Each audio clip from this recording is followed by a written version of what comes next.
હરે કૃષ્ણ.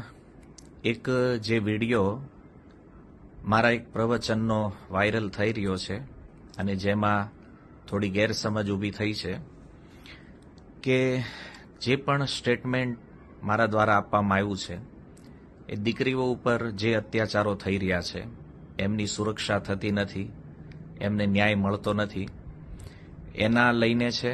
અને બીજી વાત કે બંધારણના વિષયમાં જે વાત મેં કરી છે એ બંધારણ નિર્માતાઓ માટે નથી. પર્ટિક્યુલર મેં કોઈ સમાજ, કોઈ વ્યક્તિનું નામ લઈને નથી રાખ્યું, પણ જે કલમ કે 18 વર્ષ પછી દીકરી સ્વતંત્ર રીતે વિવાહનો નિર્ણય કરશે, આ કલમ જે બંધારણમાં પાછળથી ઉમેરવામાં આવી છે, તો એ વ્યક્તિ પ્રત્યેના થોડા રોષને લઈ અને આવું સ્ટેટમેન્ટ મારા દ્વારા થયું છે.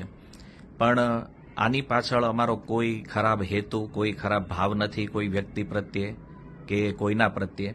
છતાં કોઈની પણ લાગણી દુભાણી છે અને આમાં કોઈને એવું લાગે છે કે આ બરાબર નથી, તો હૃદયથી આપ સર્વની ક્ષમા યાચના છે. હરે કૃષ્ણ.